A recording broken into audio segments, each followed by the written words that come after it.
help us to see who we really are and connect to spirituality. I really connect to a deep form, because spirituality is missing a lot in our culture, and then a lot of spirituality is not, you don't necessarily get the full picture. Because when I first started to meditate and everything, it was like, oh, I love light, beautiful, and it's not, that's part of it, but there's also murky, dark, horrific, oh my god, like why do people do things this horrific in the world, and that's it has a spirit to it as well.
Yes, mate. Thank you so much for inviting me here. Thank you, and brother. doing this. Yeah.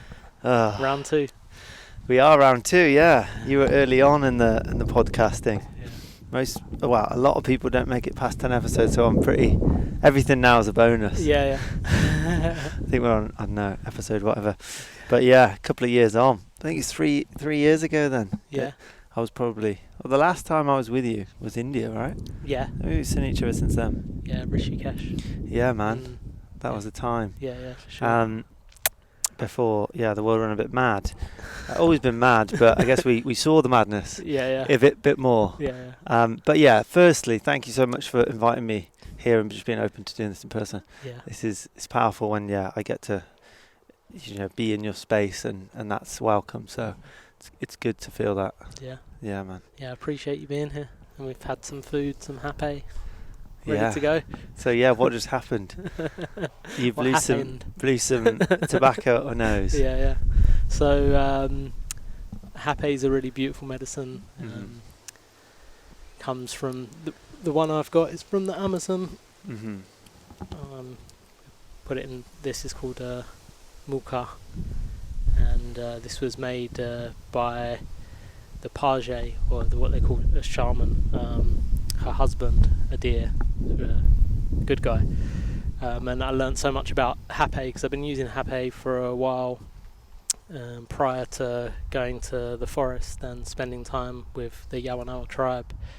And I didn't really understand its full power, and maybe didn't give it the respect that it deserved as a medicine. But it was all part of the learning process of the medicine. But recently I sat in diet with the Yawanawa tribe and learnt so much about their culture, songs, hape medicine, and uni, what they call uni, but most people know as ayahuasca. And combining the diet that we were in, really got to learn a lot about the medicine.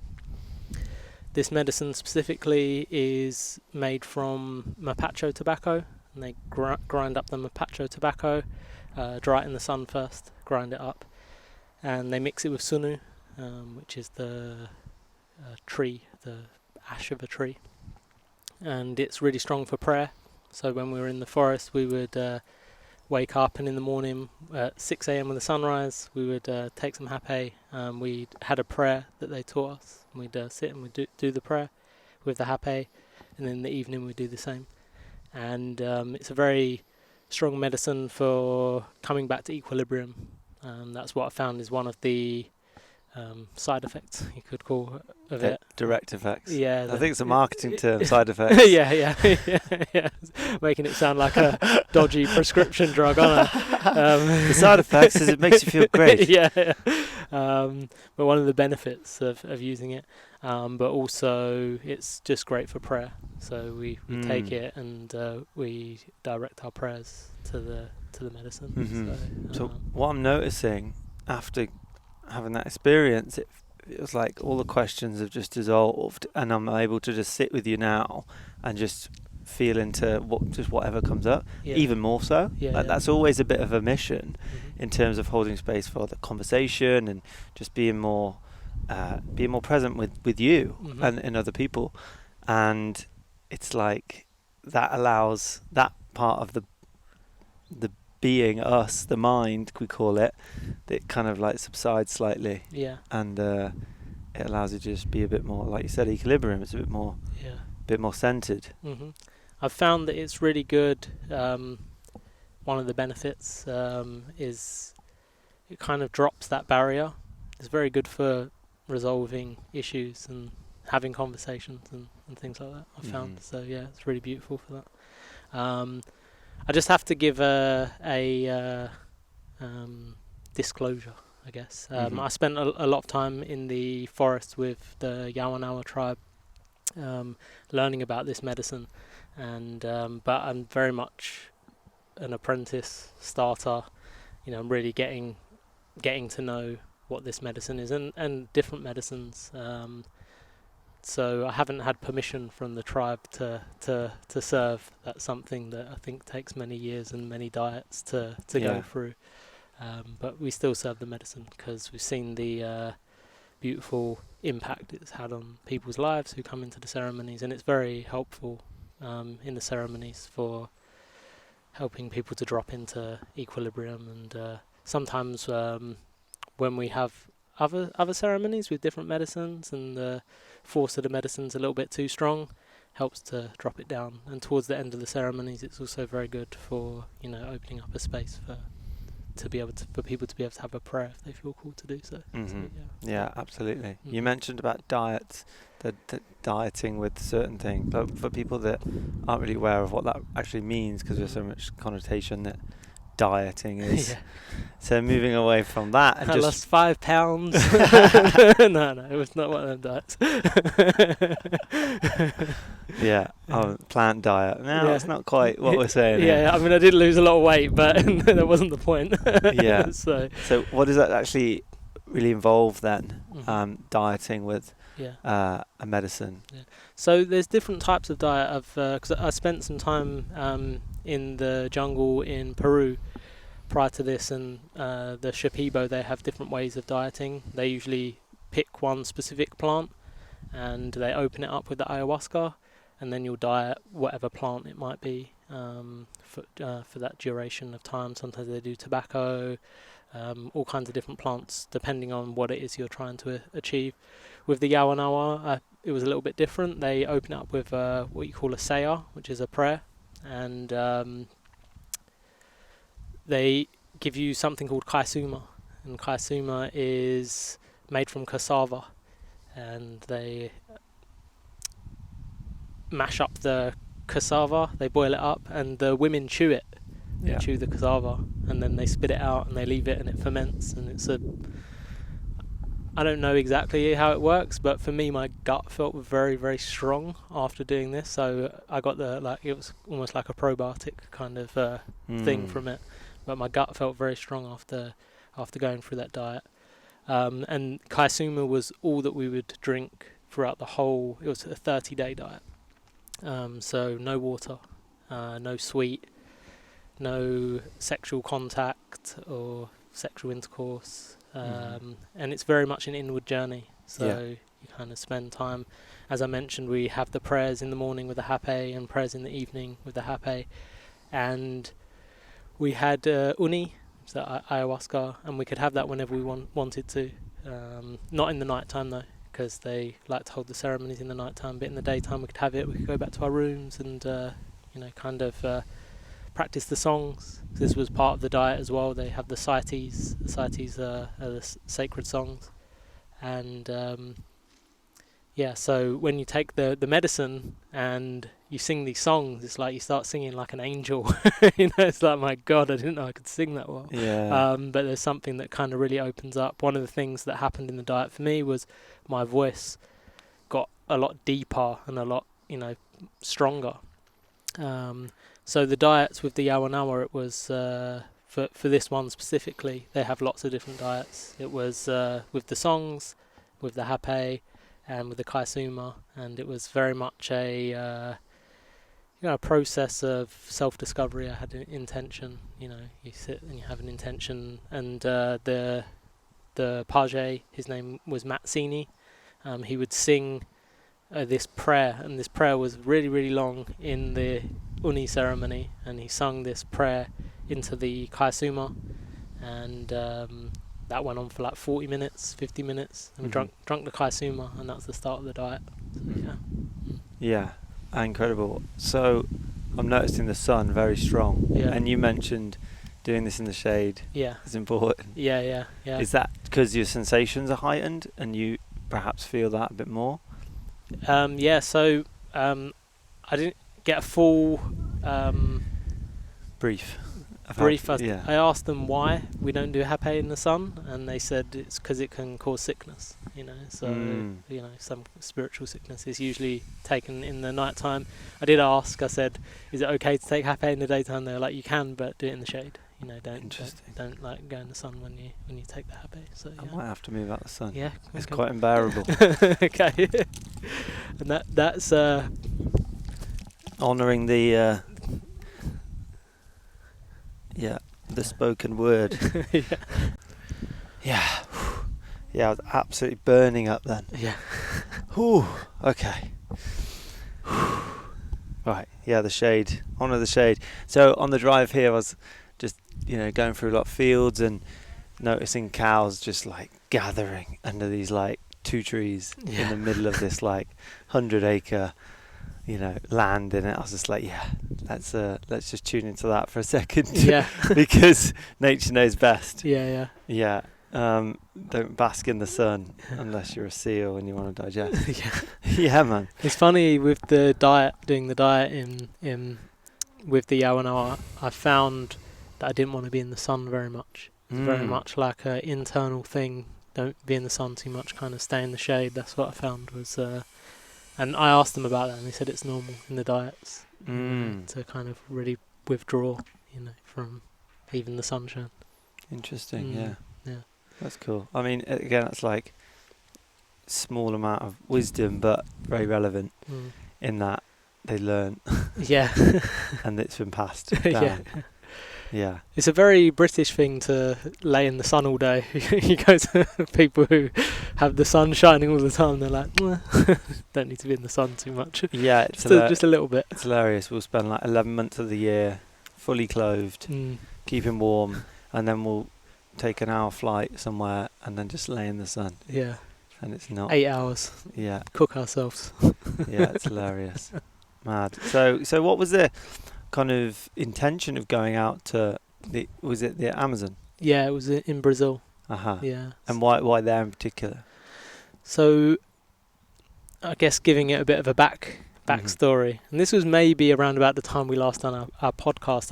I end of 2017, from 2016 to the end of 2017, I'd had a lot of journeys with ayahuasca. They were very, very strong. The first 6-7 journeys were fine. I didn't. It was still tough. There was a lot of purging, a lot of big revelations, and it changed my life in a really profound way. But I didn't really have this concern about taking medicine. I thought it's great, and then I had some pretty horrific experiences, and them experiences were actually of my own doing, and I think it's a good thing. But ultimately, the first 7 journeys I had like a very strong calling. It was like, go experience this medicine, and there's something there for you. But then the next time I got invited to this fancy retreat centre, and I didn't really have a calling to go, but I ended up going because it felt like, oh, let's go try out this place. They're going to comp me my stay and all this kind of stuff, so my ego kind of got involved a little bit. And there I had some horrific journeys, and after that I had another horrific journey.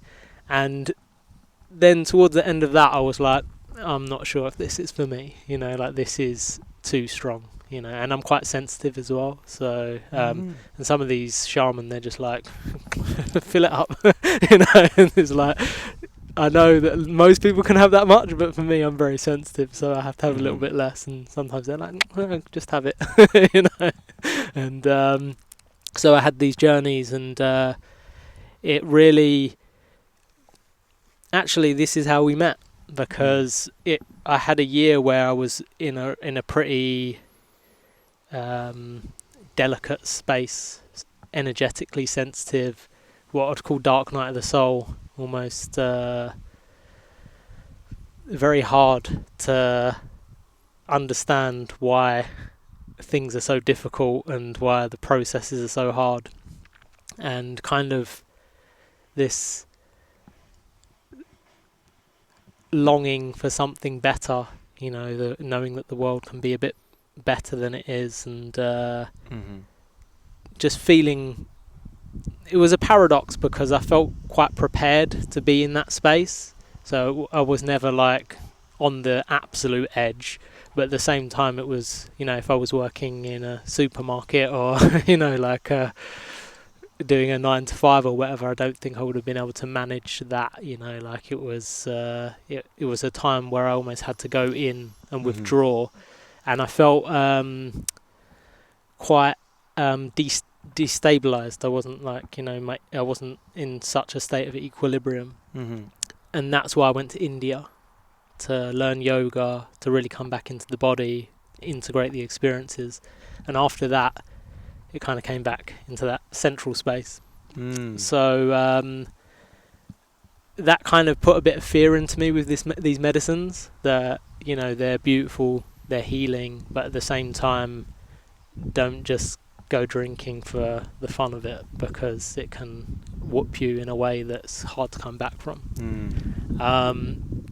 So I'd had a long time off, and I just received an email one day. I was kind of getting the calling, the feeling that it was time to drink the medicine again, and I got an email saying that they were holding a ceremony and locally, and I went and done the ceremony. I got this which is called a tepi in the ceremony, and basically you have to go through quite a process to be able to use this to serve. You have to take 2 to 3 really strong blows on each side. Wow.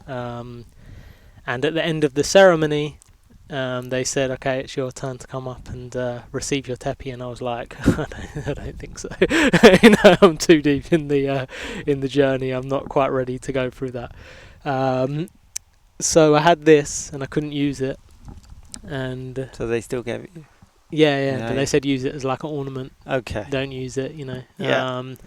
Maybe a symbol of like, of just what you're perhaps not quite ready for at the moment. Yeah, that was it. It was a really beautiful reminder, actually. It's like, so I'm going to give it you anyway. Yeah. And then you can have it as like a reminder. And then I realised that they had jungle trips coming up, and I was like, I think I want to go receive in the jungle. So I went out there, was just with a strong calling. I'd actually been delving into the work of someone called Bill Plotkins for a book called The Journey of Soul Initiation, and like one of my leading questions at that time was what does it mean to be a mature adult, how to step into mature adulthood. And I felt like going and having this process would help me to step into that position of transition, right? Transition from like that adolescent wandering, searching, what's life got for me, to fleeting, always trying to maybe always trying to receive something, get something, or be somewhere, to service, to how can I best serve, what's my medicine, what can I contribute to the world. So that was kind of what led me there. But it's very mystical, I find. With uni or ayahuasca specifically, I find it a very mysterious medicine that is not just when you take the medicine. It's like having dreams, and I kept seeing the page. I'd take Hape and she'd just show up, and I had dreams and things. It just felt there was something there for me. So yeah. Yeah, amazing. Mm-hmm. Yeah, you mentioned not being quite ready for something, or in particular the ayahuasca, or Mm-hmm. any sort of powerful experience. It's sometimes hard for us to know when we're ready or when we're not ready. Mm-hmm. And I guess that's what it can teach you. But then it's like understanding to get the message from something, Uh-huh. and not like, continue pushing, or Mhm. continue with something that is trying to tell you that you're not ready. Or like there's a big feeling of like, maybe I need Mhm. to step back. And that's checking your ego, right, ultimately. Yeah. And I think that there's a wisdom in our body. Like our body will speak when an experience is supposed to happen. It's like, well, for me personally, it's like I can feel it in my whole body that it's like, yes, go for it. And sometimes it like bypasses the logic and the reasoning. It's just like, yeah, that's something that you need to do.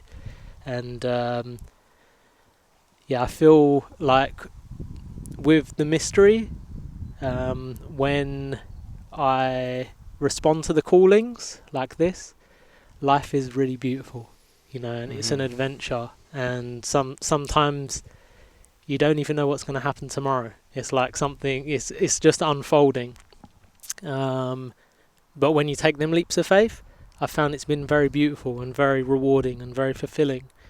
When I ignore the mystery and the calls of, or actually when I try to force the mystery, try to force these callings, and like I did with that, control it. going, I end up having a terrible time. It's just horrific.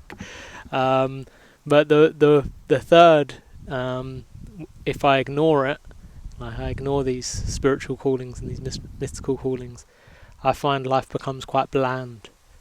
And that's possibly the worst of the three, because when it's like roller coaster and horrific, at least there's stuff to do and things to work out along the way. But when things become like just really bland and quiet, it's quite torturous.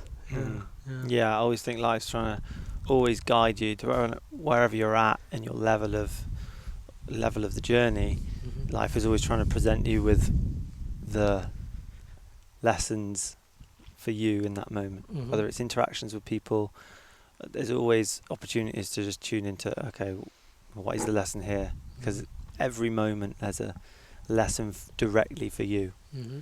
And that's almost like a personal experience, because really we make up the mind, the consciousness of us, where we're at. We make up those experiences, as in like we are in a position that's really what am I trying to say? I think life's trying to present you with the lessons in that moment, for who for who you're kind of going to become, kind of thing. Mm-hmm. What do you say is the biggest lesson for you over like the last few years? The thing that keeps coming is like I really don't know what's happening. That's been really strong. And I think with like the mystery specifically, everything is quite paradoxical. So it's like two seemingly contradictory statements that do actually make sense together. And that's what I've found. It's like the more I've studied and learned about the medicines and this kind of work and self-inquiry and going inwards, it's like the more you realise that you don't really know that much, and we can make plans, but they always change. you know. And someone said to me, God laughs when you make plans. Yeah. And recently, and I thought, oh yeah, that's a really, really good way of putting it. But that's something that I've found is, again, it's a paradox. When we become prepared for life, you know, we can in some way steer our ship towards the things that we want, but ultimately you never know what's going to happen. You know, it's like you can save up lots of money, buy a house, and, you know, kind of have all this security and stability, and then your house can burn down, and it's not necessarily something that you're going to have any control over, you know. So we can plan, but I feel like the best thing is like being prepared for the like the unpredictability of life. That's where the practices come in, and having like a practice that teaches you that the unknown. Like, that's why leaning into like breath work, or just facing that uncertainty and being comfortable in that uncertainty, whether it's an ice bath, breath work, or these kind of medicines. When we're in the experience, it's just like the letting go language of just like the unknown, and then just holding yourself in that. I think John Lennon said life is happening when you're not making plans. Whether he meant something different, for me it speaks to this. It's like, that is life. That is life. And that's what I found with my most recent ceremonies with the ayahuasca. They were actually in the UK, in Scotland. It was, the last journey was nice, but the one before it was horrific. It was so, you know, difficult, but because of the preparation I'd done, it was like, okay, I can withstand this, you know, this barrage, you know. And then when, like, because some people, they might think, well, why would you want to put yourself through a night of torture, and, you know, like why would you do that? And what I've found is it prepares you for life. It's very hard when you have an experience, like some of the experiences I've had. It's very hard to be like, oh, there's a bill come, you know, it's like, well, whatever, we'll work it out, you know, or you know, we've got to move house and we've got like a couple of weeks to prepare. It's like, well, you know, that journey was a lot more intense than moving house, you know. So it kind of prepares you to be able to just navigate the unpredictability of life. And for me, that is taking responsibility. Some people may perceive that as just relieving yourself from all responsibility. Like, I think my parents and my dad in particular would, he perceives that I don't care about things just because I don't get stressed when something goes wrong. Or wrong.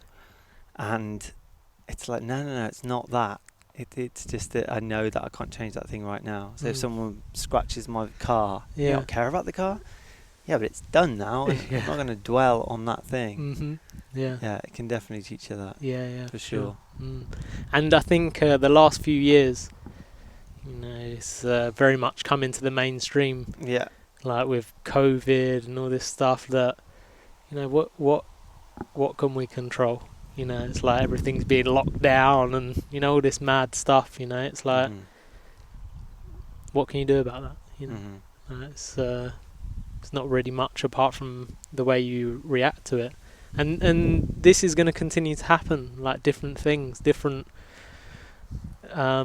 events and situations that just throw a spanner into the works of everyday life. They're going to happen. And like COVID, for example, is something on a big scale, but this happens every day in our homes. You know, it's like everything might be going well, you know, and then if you're you do sports, for example, you know, everything might be going really, really well with your sports, and then you break your leg, and it's like, well, what can you do? You know, you've got a broken leg now, so you have to find a way to do something with that, you know. And I feel like the medicines are a preparation. They prepare us for the unpredictability of life. Yeah, that's beautiful. It really is. Yeah, and also that's one facet of it. They also help us to see who we really are and connect to spirituality.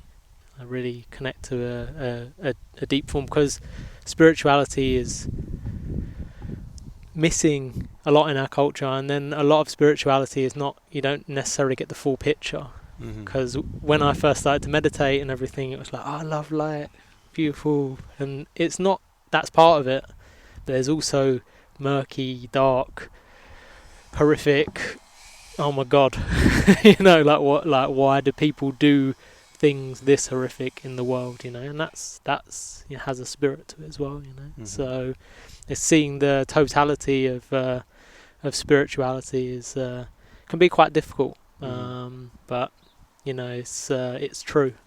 It's What's spirituality to you, if you had to really describe? So I think spirituality is the essence of human, well, not just humanness, but the way we perceive it is like, if you have a light bulb, the light bulb is this body, and then the light that comes out is the spirituality, you know. So it's like what powers us, but what powers everything. I feel like it's the essence of everything. That's the way I've understood it. But then I don't really know. Well, that's the thing. We talked about it on the last podcast. It's like the more you know, the more you don't know. Yeah. But that's amazing to really feel into that. I think that is you tapping into source, or that thing that is really so unknown about things. Like we've moved into an epoch of time, let's say, where we're doing. It's hyper masculine. It's like control and order, and really trying to like tell you exactly what's going on and what we know, and really trying to. Yeah, it's ego, isn't it? Yeah. To me, that's what the ego wants. Ego wants certainty. Yeah. It wants to control. But is that rooted in safety and all those primal urges that are really like within us? There's a place for it. Yeah. But it doesn't serve us in the best way. Yeah.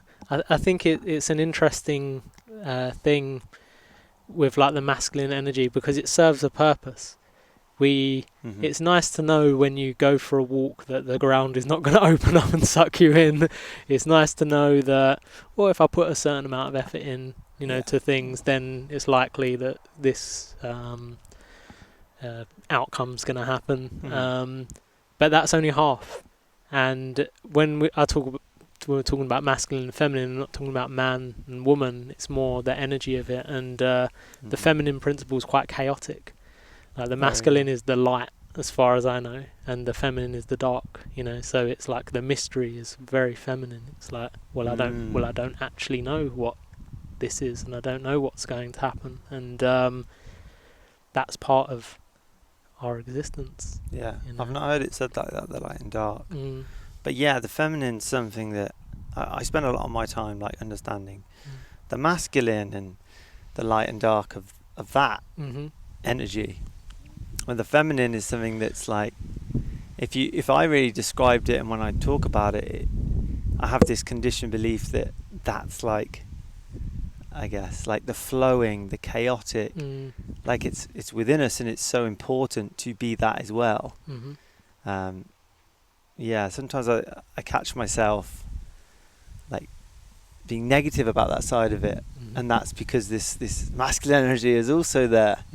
And it's got an opinion on what that is, and it's interesting when you really try and understand that those two things, those two sides are within us all, and it's coming through, and we have to make space for both. So it's a powerful framework to work from, I think, and like Jungian psychology and the hero's journey, which we talked about in the last podcast a little bit. It's definitely been a powerful way into understanding myself more.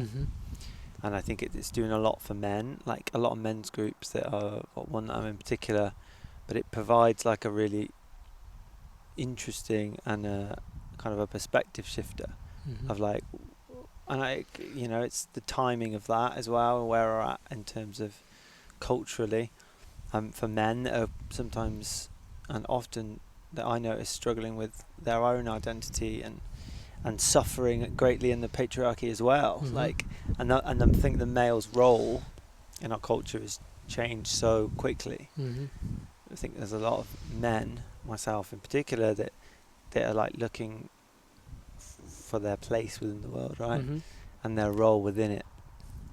And it's it's that women will always have a very significant role. Mhm. Like the mother is a strong place within all women. With men, it's like what was so common and prolific in, you know, in life before more modern times. It was like providing, the hunter, like, and now it's like all of that is kind of like been put to one side. Mhm. I guess a question for you: where have you felt your role within kind of, you know, growing up and then into like now? I feel you hold space a lot more, Mhm. and your role as a man, obviously, you know, you have an older. Well, how old is it? About 13 now? Yeah. Yeah. Obviously that happened quite young for you. Mhm. And then you've had a new born the Yeah. last couple of years. Mhm. So how's that been for you, and that kind of understanding of your role? Yeah. Has it come through a lot stronger, obviously, being a father? Mhm. And how's it differed, actually, since you're youngest and then the Yeah. oldest? So when I first had my son, I was living a very different lifestyle from the one that I'm living now. So I passed on a lot of bad habits and wasn't necessarily in my power, truth, you know, and I found it quite difficult having a young person who you're supposed to be responsible for introduced into my life. So yeah, it was difficult having a child at that time in my life, and you realise that it really does matter how you show up as a parent, because you pass on what you know and what you're doing. You know, so you can't You're can, the tribe of influence. yeah, right? and you can tell them, don't eat that bad food, don't do this, but don't swear, and then you're like screaming and shouting swear words and eating burgers, you know. So it's really, I feel like you have to be a role model. But with my younger daughter, it's been very different. She came into the world and my son's great. Like he's taught me so much, you know, and he's so kind, compassionate, loving, and very much a teacher for me. I would say that my son Archie is the biggest teacher that I've had in my life so far, in human form, and my daughter is kind of following up in same.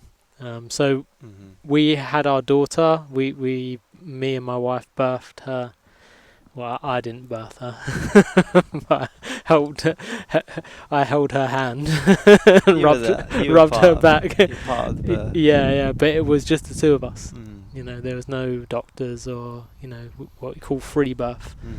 So yeah, and so that was a beautiful process and very ceremonial. And my wife said that a lot of the medicine work had helped her prepare for it, because it's like this uncertainty. You know, because we prepared a lot, understanding what things to look for, you know, if there could be some problems, but also like psychological preparation and trying to create an environment that is calm and relaxing. A bit like there are some people that liken childbirth to like orgasm, you know, with a woman. You know, if to allow the baby to pass through in the most like beautiful way, it can be quite orgasmic. First hand, I've seen this from my wife, but also we heard this and it like resonated quite a lot. But to have that kind of experience, you know, if you liken it to how babies come through in the hospital, if you could imagine your wife, partner trying to have an orgasm with some dude, you know, kind of poking them, you know, kind of shining bright lights in their eyes and asking them really complicated questions when they're on the verge of climax, it would probably dampen the mood a little bit. So we found that being in our own space, just the two of us, was, you know, the way forward for that. And it was like a ceremony in itself. a lot of preparation that went into it, and but mainly psychological preparation. And it was and my wife birthed the baby, but it was a team effort. Like, we had to do it together. She needed my support, and vice versa. It's something that you definitely have to be. Yeah, the man's been together. outsourced in that regard in our conventional system. Yeah. So it's been really beautiful. We've been kind of disconnected from, like, we're not wanting to send our daughter to mainstream school, potentially homeschool, but if not, something like alternative that offers the nourishment for not just lessons and subjects, but also skills like how to manage your emotions, and how to move your body, and what foods to eat, and how to grow your own fresh fruit and vegetables and stuff. Some of these things that I still need to learn as well, but this is what we want to invite in. Absolutely. So something that can teach our daughter to thrive in this world. So second time round, it's been really beautiful. It's been an amazing process of learning, and just seeing how different two children are. They're just children. They're all so different. All people are different. So it's been a really and she's a great character. She loves to dance, loves to sing, loves to move, and she's like 19 months now, I think. 19 months, and she's become a little bit obsessed with Buddha. Really? It's one of the words that she said. She's like, Buddha, Buddha, Buddha. So we're not sure if that's a line of a something that maybe she's showing interest in at an early age. She's a reincarnation. Maybe. Yeah, maybe. That would be quite special. Yeah. But going back to the masculine and feminine, during this time, what we found was my wife Bhavani, she needed space and time to recover from what is quite a traumatic experience, birth. It's different levels to it, but it's ultimately pushing a human out of your body, and I don't think with a big head. Yeah, we have a big head. Yeah. Species. Yeah. There's a lot going on there. And we're the only mammal that kind of has it. And who gives birth to another. Yeah. And you can't just get up and walk around. And, there's a lot going on there. Evolution has come to that space, hasn't it? Yeah. So it's a traumatic experience, and for sure. I feel like we kind of took on that, like, traditional. I provide, and she takes care of Rose, and that's really her main job, is to take care of Rose at the moment. And she has other things, but that is her main thing. And for me, my main thing is to take care of them, So, and that is like finding ways to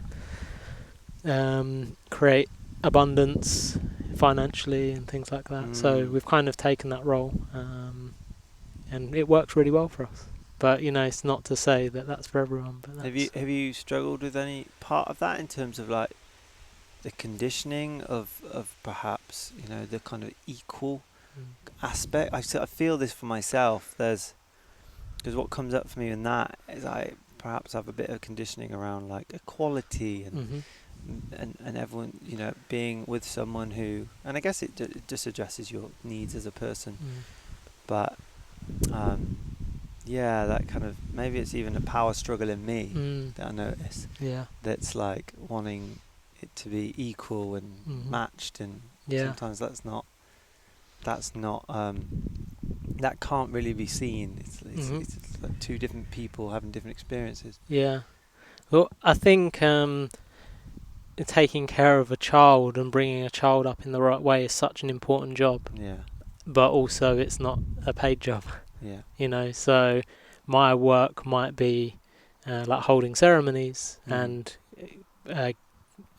getting the abundance to pay the rent and stuff, but it's equally as important. Probably less important than like bringing up a child. I was feeling that, but then is that part of us that's perhaps, because so we can't match that, and we think it's like an incredible experience, but sometimes that can suppress our role within it, you know, as a man. Yeah.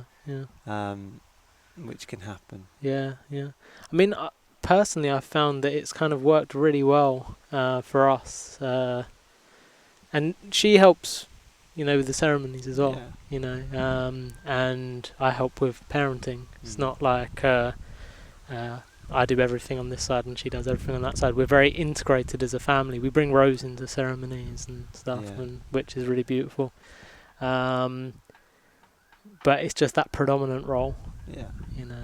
I think understanding your roles is a very vital part of it. Yeah. So maybe we'll just transition into you holding space and ceremonies, and how's that going for you? And you know, can point people into Telegram groups and spaces like that, which I think is important. Yeah. So the work that we do is it under Heart-Centered Living? Heart-centeredliving.me is our website. We spell it the American way because most of the audience is American, even though we're I might buy both domain names just to prevent spelling mistakes, but heartcenteredliving.me. And really what we're doing with this project is it's multi layered at the moment. So currently we're building up an online platform, and we have like a strong emphasis on personal empowerment, and if again it's in that realm of paradox, it would be really nice to live in an empowered culture, an empowered society where if we did live in that, we wouldn't have crappy food and crappy water and pollution in the air and all this kind of stuff. But there's only so much you can control that. You know, this is not something that I can, you know, put a course out and, you know, the culture's going to become empowered. But first and foremost, what I can do is empower myself. And as a result of me empowering myself, I found that I've automatically become in service. And the work that I've been doing has been helping other people to empower themselves. And, you know, if they become fully empowered, then they help other people, and it creates this ripple. It almost creates a small community of empowered individuals. So we have a strong emphasis on personal empowerment and heart-centered empowerment. And, you know, that's kind of what we're doing with the work. And the way we do it is through ceremony. I'm in the process of creating an online course at the moment. So it's three kind of stages we're working with this. Currently we're raising funds through creating an online platform to raise funds, with the bigger goal of it being a retreat centre, and then eventually being lots of retreat centres. But not just retreat centre, a community retreat centre, so a place where people can come and they can live in as a culture of health, as a healthy culture, and people have good ways to solve conflict and grow our own fruit and vegetables, and have experiences which are healing in nature. And this is what we're currently doing now. We're holding ceremonies with different medicines. We work with Cacao. That's really, really good for prayer and coming back to equilibrium. And we work with Cacao and Blue Lotus. Cacao is really good for opening up the heart, and Blue Lotus is good for, helps us to dream, have kind of lucid dreams, and it's also good for clearing the sacral energy, you know, related to our sensuality and sexuality, and which there's a lot of misalignment with in Western culture. And these we've also have some work with some other plants which I can yeah. we work with some mushrooms as well, Wow. medicinal mushrooms. Yeah, so- you can just fly over to yeah. Amsterdam and Y- work with them. Yeah. So Yeah, it doesn't necessarily have to be in this country, Yeah. but there's a lot of great things happening in that space, even Mhm. on the BBC, Yeah. in terms of like hmm assisted therapy and Yeah. loads of these things. So yeah, And it's a funny space to be in at the moment. Yeah. But it's transitioning. yeah, and they're all beautiful and they all work in their own kind of mystical and special ways. But I feel like one of the things with the psychedelic experience specifically is to have a union with spirituality, like to connect. And this happens on a more subtle degree with things like Hape, with Cacao and Blue Lotus, but with this it's like we're having a direct experience. It's like the things that you read about in like the Bible or the Bhagavad Gita, or like these holy books. Yeah. I feel like these medicines give us a direct experience with that, and this is actually something that I was writing about recently, which is good to distinguish the different types of spirituality that exists in our culture.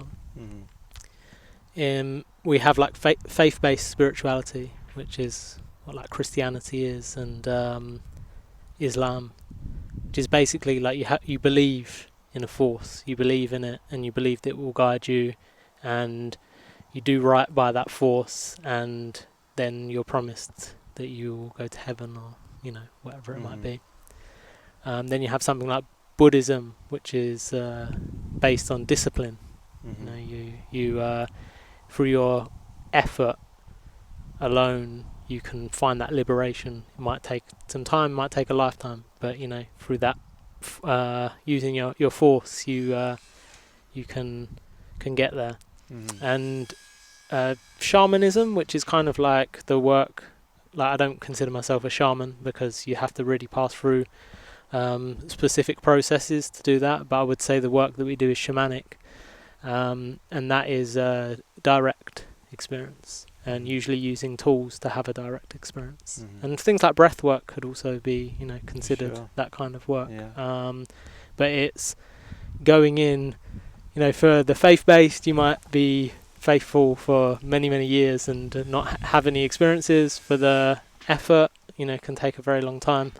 But with the like psychedelic experience, you go in, if you take enough, you're going to have an experience, which has its pros and cons, because sometimes it can be very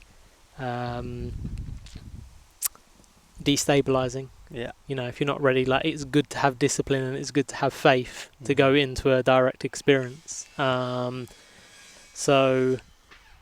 it's different. You get to experience something direct, and then and it's really hard. Like, you'll find people who have these kind of experiences. It's quite hard to explain, but it's a direct experience with something that's divine. So, Nice, man. Yeah, and you speak to it with good intention, and you check yourself. I noticed that it's really important to speak to it and with clarity, but with an understanding of where we are all at as well. Yeah. On different points. I think it's very valuable. Yeah. Hey, I'm wary of time. Let's point people to where they can find out more about you, and where's the best place to reach out to you and stuff. So heartcenteredliving.me is our website. You can sign up for email updates, and that's the best place to check us out. I'm not really so active on social media, so heartcenteredliving.me. That's heart-centered. Yeah. Not being active on social media. Nice, man. Well, I wish we had a bit longer. Yeah. But appreciate it. Yeah. Awesome, right. man. I'll give you a hug. Yeah. Let's do it.